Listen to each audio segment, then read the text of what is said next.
Hello, good evening friends. எல்லோரும் என்ன பண்ணுறீங்க? எப்படி இருக்கீங்க? நல்லா இருக்கீங்கன்னு நம்புகிறோம். ஈவினிங் தோட்டத்தை சுற்றி பார்க்கலான்னு போனோம் ஃப்ரெண்ட்ஸ். தோட்டம் ஃபுல்லாக டிராக்டர் ஓட்டி உழவு ஓட்டியாச்சு ஃப்ரெண்ட்ஸ். 2 நாள் மழை இருக்குதுன்னு நியூஸில் சொன்னாங்க. சரி பார்த்துட்டு மறுபடியும் இன்னொரு உழவு போடணும். அதுக்கப்புறம் தான் விவசாயம் பண்ணணும் ஃப்ரெண்ட்ஸ். அதனால் குட்டீஸில் ஒரே ஜாலியாக இருக்காங்க. உழவு ஓட்டின காட்டில் விளையாடணுன்னு அவ்வளோ ஆசை. அதனால் ஜாலியாக விளையாண்டுட்டு ரவுண்ட் அடிச்சிட்ருக்காங்க.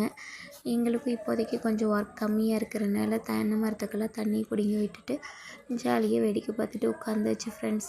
அப்புறம் அப்படியே நைட்டுக்கு என்ன டின்னர் பண்ணலாம் அப்படின்னு ஒரே யோசனையாக இருந்தது. அதை தான் யோசிச்சுட்டு அமைதியாக உட்காந்துட்ருக்கோம் ஃப்ரெண்ட்ஸ். அதனால் அப்புறம் புதினா கொஞ்சம் இருக்குது, வீட்டில் கொஞ்சம் இருக்குது. அதான் கொஞ்சம் பொரித்து சட்னி அரைச்சிக்கலாம் நைட்டுக்குன்ட்டு அதை பொரிச்சிட்டு, பக்கத்தில் மரத்தில் கறிவேப்பிலை இருந்தது, அதையும் பொரிச்சிட்டு வீட்டுக்கு போகலான்னு கிளம்பியாச்சு ஃப்ரெண்ட்ஸ். வெயில் ஓவராக அடித்ததுனால கீரையெல்லாம் கொஞ்சம் டல்லாக தான் இருக்குது.